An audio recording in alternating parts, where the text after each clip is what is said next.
다메섹은 대제사장이 관할할 수 있는 그런 영역이 아니죠. 그리고 여기에 가서 행정적인 일, 그리고 사람을 결박한다든지 또 잡아온다든지 이런 일을 할 수 있는 권한이 대제사장에게 없는 게 당연합니다. 그런데 대제사장이 이거를 행사할 수 있는 권한이 주어져 있다는 것은 뭘 말할까요? 그들이 종교적으로 어, 뭔가 이렇게 어, 어떤 로마에 대해서 반감을 가지고 있는 상태죠. 그래서 예수님에게 가서 세공을 바쳐야 되느냐 말아야 되느냐 이런 것들을 묻기도 하고 그 뒤에서 백성들의 마음 안에 그 로마에 대한 반감을 심어주면서 그 반감을 대적하는 어떤 그 초점에서 그 에너지를 모아서 사람들이 자신들을 쳐다보는 민족주의적인 이런 어떤 기술이죠. 사람을 다루는 기술. 근데 결국 뒤에서는 뭘 하고 있었냐면 로마에 아부하고 로마와 협잡을 해서 그들이 넘볼 수 없는 그 권력까지도 그들이 소유하고 있었던 것입니다. 어떻게 해서 이걸 가지게 됐겠습니까? 로마의 이 결탁에서 그들에게 소정의 어떤 그 권력을 위임받은 것이죠. 이 대제사장들이. 결국 하나님이라고 하는 어떤 종교적인 명목은 있었을지 모르겠지만 그 뒤에는 그들이 원하는 바, 그들의 영향력, 이것을 위해서 거의 모든 것을 하는 눈이 멀어서 하나님의 아들인 예수 그리스도를 십자가에 못 박기까지 한 이 사람들의 눈에 어떠한 진실한 것이 있겠습니까? 믿지 않는 세계에서 진실을 기대한다. 하나님을 경외하지 않는 곳에서 진실을 기대한다. 이건 어불성설입니다.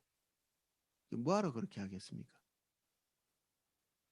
그래서 믿지 않는 세계에서의 부도덕 그리고 진리 없음, 이것은 자연스럽게 받아들여야 될 것입니다. 그래서 세상의 기준은 교회입니다. 하나님의 백성들이 세상의 유일한 기준을 제시하는 이 캐논, 기준이 되죠. 우리의 삶이 그들을 항상 정죄하게 되어 있습니다.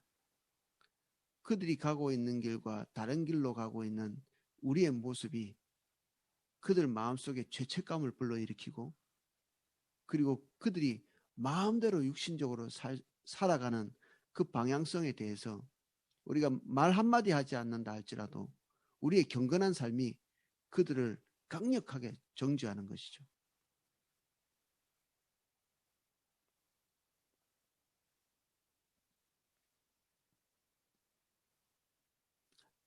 (3절) 사울이 길을 가다가 다메섹에 가까이 이르더니 호련히 하늘로부터 빛이 그를 둘러 비추는지라.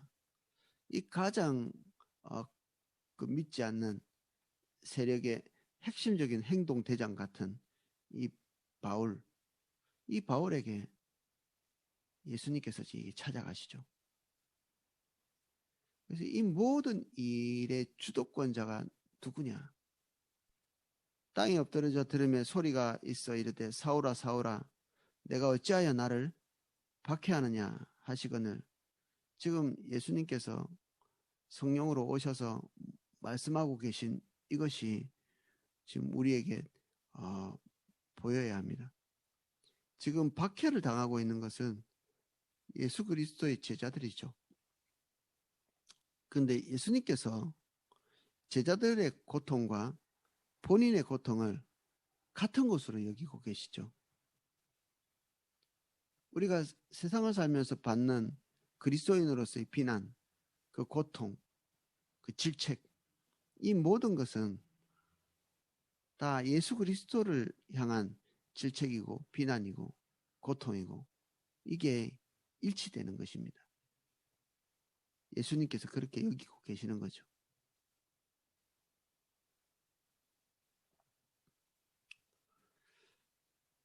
대답하되 주여 누구시니까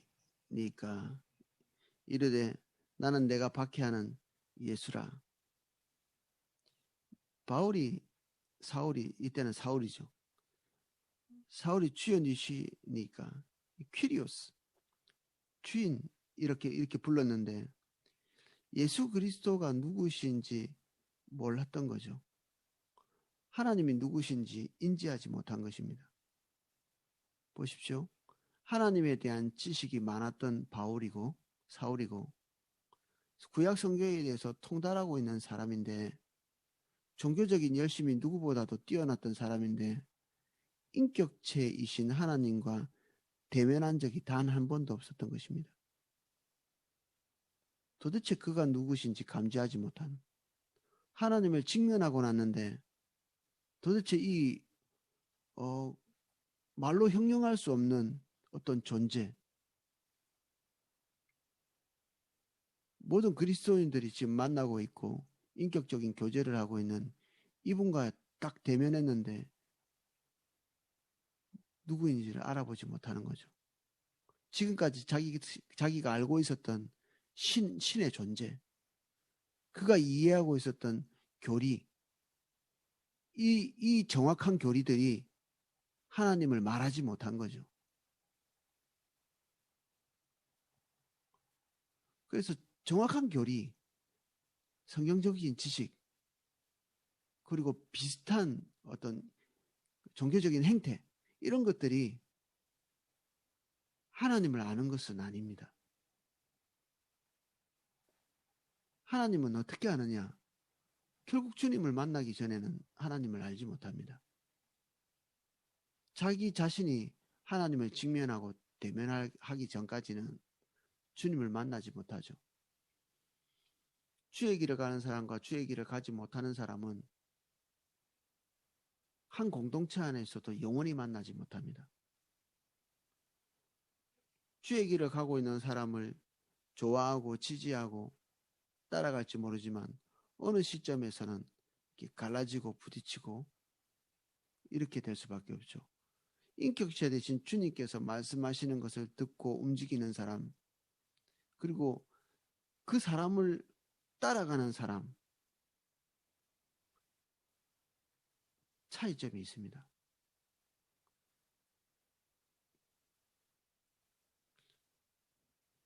저는 그 리더를 따라갈 때 예를 들어서 포도나무교회 여주 목사님 계시고 또는 교구장이 있고 오이코스 리더가 있고 사람이 좋아서 사람을 따라가는 사람이 있습니다. 훌륭한 분이라서 따라가는. 저는 그렇게 하고 있지 않거든요. 리더에게 순복하고 권위에 순복하는 것은 하나님의 질서에 올바른 일인데 그거밖에 없다면 우리에겐 중대한 문제가 발생하게 되고 어느 시점에서는 그리고 끝내는 함께 가지 못합니다. 끝내. 여주 목사님이 포도나무 교회에서 주님을 따라가고 있다면 여러분들 각자도 주님을 따라가야 이렇게 만나게 됩니다. 어느 시점에. 인간적인 존경심을 가지고 주님을 사랑하는 사람을 따라가잖아요. 그러면 실제적으로 주님과 만나는 경우가 없기 때문에 어느 시점에서는 대립각을 세우게 되어 있습니다. 주님을 각자가 따라가고 있기 때문에 교회는 교회가 됩니다. 그리고 일치점을 이루게 됩니다. 그래서 모든 사람들이 하나님의 음성을 듣고 주님의 인도를 따라가는, 그래서 어떤 성령께서 교회에게 뭔가를 말씀하실 때 리더의 뜻이니까 따라가야지 하는 이런 맹목적인 성향보다는 성령께서 우리에게, 교회에게, 각자에게 무엇을 말씀하시는지 이것이 거의 100%에 가깝게 이렇게 일치점을 만들게 되어 있습니다. 그래서 누구에게 강요할 필요가 없습니다. 주님의 인도를 따라 가고 있다면 모든 사람들이. 그래서 성령 안에서 서로에게 복종할 수 있습니다. 그리고 교회가 가고 있는 방향에 대해서 납득이 됩니다. 성령께서 주도하고 계시다면, 그리고 교회가 성령을 따라가고 있다면 모든 사람들의 마음이 하나가 되게 될 것입니다. 이거는 뭐 북한처럼 쇠뇌되어 가지고 이렇게 따라가는 걸 얘기하는 것이 아닙니다. 주도권자가 한 분이기 때문에, 교회에 말씀하시는 분이 한 분이기 때문에, 모든 그리스도인의 주인이 하나이기 때문에 발생하는 현상이죠. 각자가 그 주인을 따라가는데도 모든 사람들이 다 어느 시점에 통일성을 이루고 있는, 성경이 66권인데 각자가 다른 위치에서 다른 시대에 다른 직업을 가지고 다양한 인격성을 가지고 하나님의 계시를 기록했거든요. 근데 성경 66권이 너무나도 강력한 일치점을 향해서 가고 있습니다. 도저히 한 사람이 있었다고 볼 수 없는 그런 통일성이 성경 안에는 존재합니다. 성령께서 주도해서 기록하신 것이기 때문에 그렇죠. 성령께서 하시는 일은 항상 이런 일이 발견됩니다. 그래서 우리 각자가 좋은 교회에 있고, 그리고 좋은 가치를 가지고 있는 리더를 따라가고 있다. 이것만이 우리를 주도하고 있는 것이라면 우리는 부족합니다. 우리 각자가 주님 앞에 독립적이고 개별적으로 분명하게 서 있지 않으면 어느 시점에는 여러분들은 포도나무 교회와 같이 갈 수 없게 됩니다.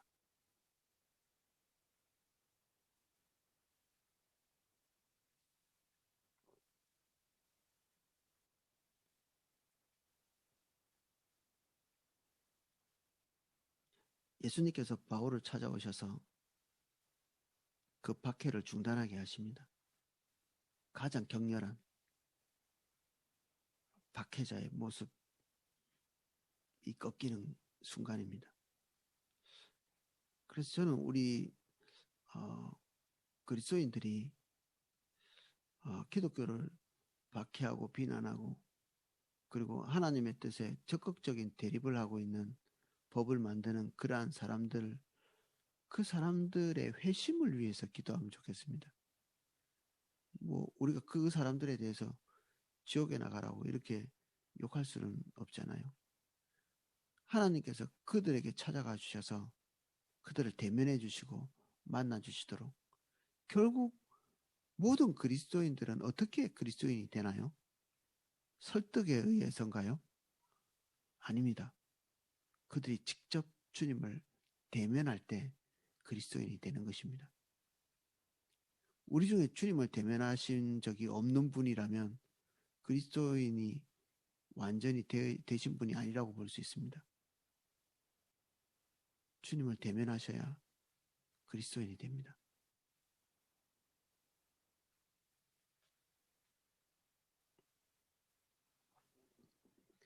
그래서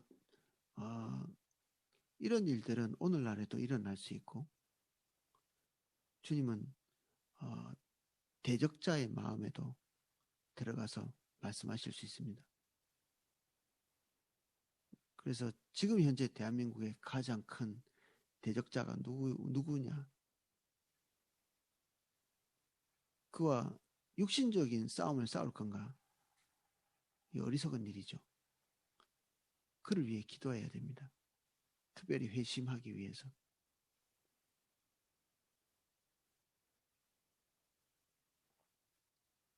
너는 일어나 시내로 들어가라. 내가 행할 것을 이를 자가 있느니라. 하나님의 행하심은 항상 이렇습니다. 한 단계만 가르치고 그 다음 단계는 구체적으로 말씀하시지 않죠. 하나를 순종하면 그 다음 지시가 있습니다. 모든 것이 한꺼번에 펼쳐지지는 않죠. 같이 가던 사람들은 소리만 듣고 아무도 보지 못하여 말을 못하고 서 있더라. 아마 같은 경험들을 다 했을 텐데 바울처럼 개인적인 경험들은 하지 못한 것 같습니다. 어떤 소리를 들은 사람도 있을 것이고, 그리고 이 빛이 둘러 있는 그 빛을 봤다는 기록도 이 사도행전 마지막 후반부에 가면 바울의 전도 설교를 통해서 볼 수 있거든요. 그러니까 이런 그 바울이 경험한 이 총체적인 경험들을 하지는 못했지만 부분적으로나마 이 경험을 같이 했던 거죠. 이 사람들이, 이 불신자들도, 회심하지 못한 자들도. 8절 사울이 땅에서 일어나 눈은 떴으나 아무것도 보지 못하고 사람의 손에 끌려 다메섹으로 들어가서 사흘 동안 보지 못하고 먹지도 마시지도 아니하니라. 사람이 확신을 가지고 가던 그 방향성을 통째로 잃어버리게 되는 순간이죠. 모든 것을 다 잃어버리는 순간. 여러분들은 그런 경험을 하신 적이 있습니까? 믿고 따르던 그 가치가 완전히 허물어지는, 바울이 그런 순간이죠. 지금 사울이 그런 순간입니다. 단 1%도 틀렸다고 생각해 보지 않았던 그 하나님에 대한 종교적인 열정, 이것이 전부의 세계라고 생각했던, 근데 인격체이신 주님과 대면하는 순간에 그가 쫓고 있었던 것은 허상에 불과했다. 그런 것을 이해한 거죠. 진짜 지식은 언제 옵니까? 인격체 되신 하나님께서 우리가 알고 있는 지식에 생명을 불어넣는 실체이신데, 그 실체가 오셔야만 지식이 되는 것이죠. 성경 백독한다고 하나님을 잘 압니까? 성경 백독해도 엉뚱한 소리 많이 합니다. 신학 교수도 이상한 소리도 하고요. 헬라어 히브리어로 성경을 줄줄 읽어대는 인간들도 예수 그리스도를 인격체로 여기지 아니하고 그냥 사상으로 이해하는 사람들도 있습니다. 결국 인간은 인격체이신 주님을 대면하기 전까지는 이 뇌가 하나님에 대한 올바른 인식을 할 수가 없게 되는 것입니다. 그래서 우리 지식은 인격체와 따로 가서는 안 됩니다. 우리가 읽고 있는 성경, 하나님의 말씀이 우리가 경험한 인격체이신 주님과 따로 분리돼서 존재한다. 이러면 이 지식은 죽은 것입니다. 그런데 많은 분들이 지식 따로, 주님의 인도는 따로 이렇게 가는 경우가 많습니다. 성경을 왜 읽으시나요? 인격체 되신 주님께서 성령 안에서 자신의 뜻을 계시하시도록 우리의 삶을 이 하나님의 말씀 앞에 열어두는 것이죠. 이렇게. 그래서 성경에 접근하는 자세와 태도가 주님의 인도를 받고자 하는 갈망 속에 있어야 성경이 여러분들에게 올바른 작동을 하기 시작할 것입니다. 뭔가를 좀 탐구하고 알아봐야 되겠다는 것과는 좀 다르죠. 하나님께서 나에게 무엇을 기대하시는가? 무엇을 원하시는가? 그런 자세를 가지고 성경 앞에 서 있을 때 성경이 우리에게 말하기 시작합니다. 성경이 말한다기보다는 성령께서 말하시죠. 우리가 성경을 지배할 수 없습니다. 성경이 우리를 지배하게 됩니다. 주일에 하나님의 말씀이 선포될 때 우리는 그 말씀을 귀로서 듣고 있으면 그 말씀이 우리를 지배하지 못합니다. 우리가 하나님 앞에서 그 예배의 공간 안에서 하나님께서 우리에게 말씀해 주시기를 인격체에게 초점 맞추고 있을 때 설교는 우리에게 하나님의 말씀이 되어서 새롭게 우리에게 뭔가를 말씀하시기 시작합니다.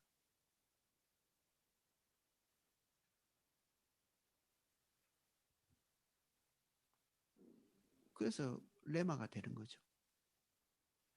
하나님께서 인격으로 우리에게 오셔서 말씀하시는 레마. 나 개인의 삶의 중대한 전환점, 터닝 포인트를 만드는 그런 하나님의 말씀, 레마. 이것은 종교적인 새로운 정보에 달려있지 않습니다.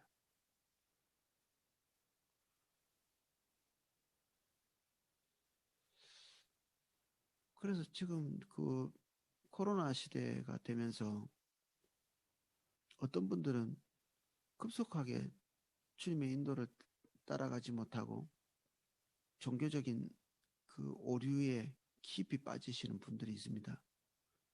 인터넷 때문에 그렇습니다. 레마가 아닌 종교적인 지식들이 떠돌아다니고 있는 그 인터넷에 있는 정보들을 무한정 이렇게 흡수하는 것이죠. 그게 어디로 갑니까? 하나님을 경외하는 방향으로 갑니까? 아닙니다. 이게 관찰자로 갑니다. 관찰자. 우리가 신의 세계를 관찰하는 거죠. 이게 객체가 되어가지고 이게 관찰하는 거예요. 들어갈까 말까. 우리가 판단하는 거지. 신의 움직임을 판단하는 것입니다. 인격체이신 주님과 동행하는 것과는 별개의 문제죠. 정보가 많은 것과 인격체이신 주님과 동행하는 것은 전혀 별개의 문제입니다.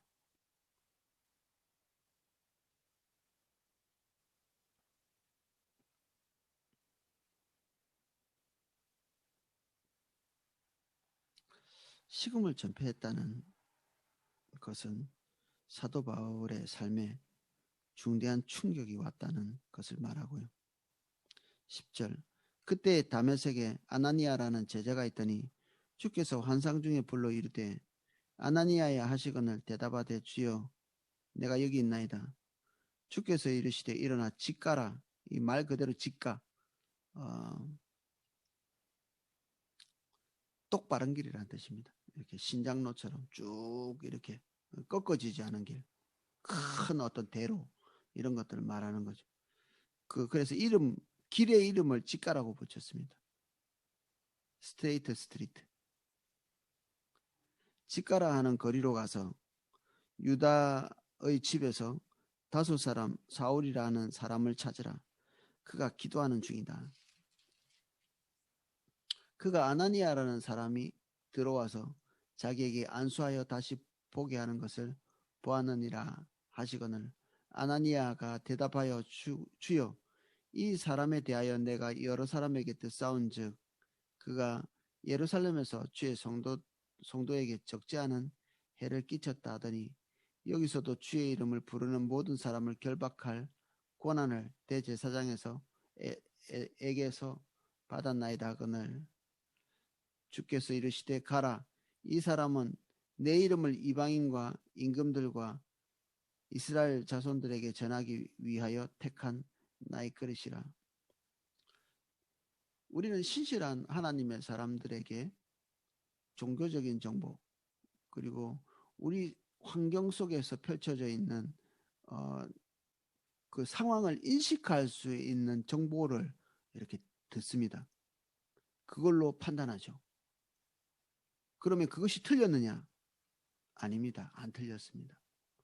여러분들이 정보를 수집해서 지금 판단하고 있는 그 판단은 틀린 것이 없을 것입니다. 근데 그 방향성은 틀릴 수 있습니다. 이게 문제입니다. 올바른 정보를 수집해가지고 올바른 판단을 하고 있는데 방향성은 옆길로 가는 것입니다. 아나니아가 주의 제자들로부터 들었던 정보는 올바른 정보였습니다. 사도 바울이 행하고 있는. 그래서 결론은 무엇입니까? 사도 바울은 이 바울이 회심하기 전에 이 사울은 접근하지 말아야 될 위협적인 존재, 담을 쌓아야 될 존재, 가능성 없는 존재. 어떻게 보면 좀 더 심하게 말하면 악의 화신. 이게 그리스도인들이 내릴 수 있는 결론 아니겠어요? 다가서서는 안 되는 존재, 희망을 걸어서는 안 될 존재. 올바른 많은 정보들이 그런 결론을 만들어낸 것입니다. 그래서 우리는 우리의 생각을 믿을 수가 없습니다. 우리의 올바른 정보가 틀려서가 아니라 그 정보들을 수집해서 그 정보들의 총합이 우리를 진리로 인도하지 못하는 거죠. 그래서 인터넷에서 가득 정보를 모아서 판단을 해도 올바른 판단을 할 수가 없는 것입니다. 주님께 직접 듣기 전까지는 올바른 방향성을 갖지 못하는 거예요. 그래서 주님과의 교제가 그만큼 중요합니다. 주님과 만나는 것은 다른 것과 대체할 수가 없습니다. 불가능한 것입니다. 아나니아가 주님을 직면하지 않았다면 아나니아의 마음속에는 사울은 영원히 가능성 없는 존재입니다. 그리고 어느 날 주님께서 우리에게 오셔서 우리가 판단한 것과 정반대의 말씀을 하실 때, 우리가 가지고 있는 생각과 맞지 않는 말씀을 하실 때 우린 주저하고 기다립니다. 우리의 생각이 지나치게 굳건하면 하나님이 말씀해 오실 때 주저합니다. 하나님께 언젠가는 순종하게 될 수도 있습니다. 그러나 하나님의 타이밍을 놓치게 되는데 이것이 치명적인 일입니다. 지금 사울이 어떤 상황인지에 대해서 하나님께서 말씀하셨는데 아나니아는 이때 차일피일해서는 안 되는 거죠. 즉각적으로 움직여야 됩니다. 하나님이 우리에게 말씀하실 때 헨리 블랙가비 목사님은 말합니다. 그때가 주님을 만날 때다. 지금 하나님께서 말씀하시는 그 음성을 듣고 있다면 우리는 하나님을 대면하고 있는 것입니다. 그 타이밍을 놓치면 그 뒤에 어떠한 종교적인 열심으로 그 일에 쏟아붓는다 할지라도 거기에는 하나님께서 행하실 일이 손아귀에서 빠져나가고 난 뒤입니다.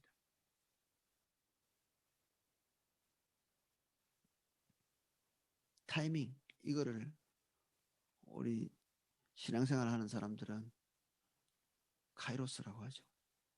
하나님의 때, 신과의 만남, 하나님과의 만남, 파가 하늘과 땅을 움직이는 중보기도 그 책에서 말하고 있는 그 만남, 하나님과의 만남, 파가 큰 종교적인 열심, 이것보다 1000배나 더 중요한 것은 하나님이 말씀하시는 그 타이밍에 즉각적으로 순종하는 것입니다.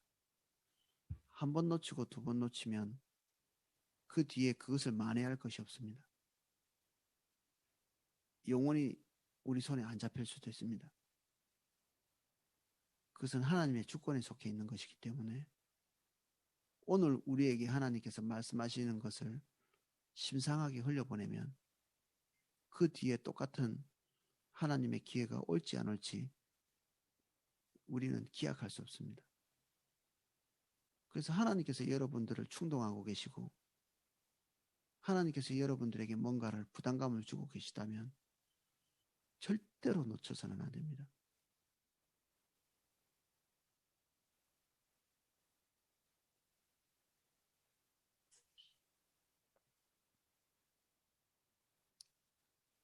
15절부터 읽겠습니다. 주께서 이르시되 가라. 이 사람은 내 이름과 이방인들과 임금과 이스라엘 자손들에게 전하기 위하여 택한 나의 그릇이라. 그가 내 이름을 위하여 얼마나 고난 받아야 할 것을 내가 그에게 보이리라 하시니, 아나니아가 떠나 그 집에 들어가 그에게 안수하여 이르되, 형제 사울아, 주 곧 내가 오시는 길에서 나타났던 예수께서 나를 보내어 너로 다시 보게 하시고 성령으로 충만하게 하신다 하니, 즉시 사울의 눈에서 비늘 같은 것이 벗어져 다시 보게 된지라. 일어나 침례를 받고 음식을 먹으며 강건하여지니라. 아나니아의 방문과 함께 사도 바울의 모든 번민이 끝이 났습니다. 여기에 음식을 먹고 강건하여졌다. 이것은 이제 번민이 끝났다는 얘기입니다. 주님을 만난 사람에게는 번민이 없습니다. 무엇을 해야 될지 분명하죠. 이렇게 해야 될까 저렇게 해야 될까 중간에 서 있지 않습니다. 두 주인을 섬기는 일도 없습니다. 두 주인을 섬긴다면 주님을 잘 모르는 것입니다. 하나님의 말씀이 싹 트지 못할 사람이죠. 우리는 갈 길이 분명합니다. 그리고 그 길이 쉽습니다. 나의 멍에는 쉽다. 나의 멍에는 가볍다. 우리가 하나님의 길을 가는데 산더미 같은 그런 부담감을 느낀다면 예수님의 말이 틀린 거죠. 하나님의 말씀, 예수 그리스도께서 우리에게 말씀하신 것이 쉽다 이렇게 했거든요. 사도 바울에게 있었던 이런 완전한 전환, 결정, 그리고 이전에 있었던 가치관들의 깨끗한 단념, 이게 없는 것입니다. 이게. 식음을 전폐하는 것은 어느 시점에 있는 일이죠. 어느 시점에. 그 뒤에는 번민이 없는 분명한 방향성이 있는 거죠. 혹시 우리 중에 아직 번민 중에 있으신 분이 있으신가요? 그러면 안 되죠. 오늘 우리는 바울이 회심하는 이런 어마어마한 사건, 지금 하나님께서 이방 선교를 위해서 문을 조금씩 열어가고 계시고 그 일에 더 이 기름을 붓는 것 같은 그러한 사건이 이 바울이 회심한 사건이거든요.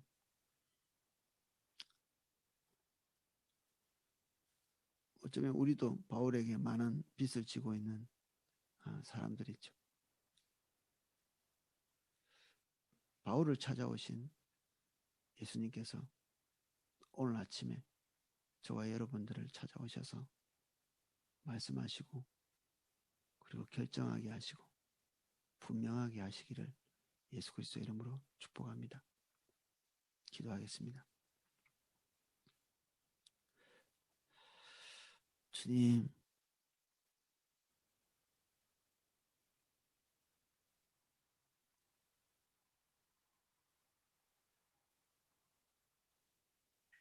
우리에게 피가 흐를 듯한 명료한 생각을 주십시오.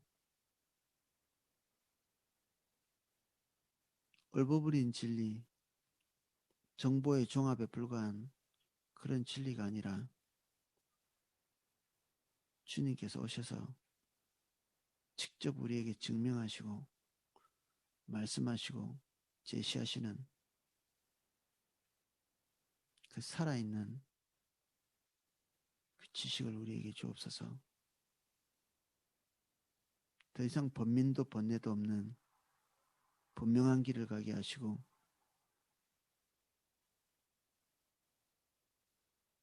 가진 것을 다 팔아 보화를 사는 자, 이 회심한 바울, 기존의 것을 다 포기한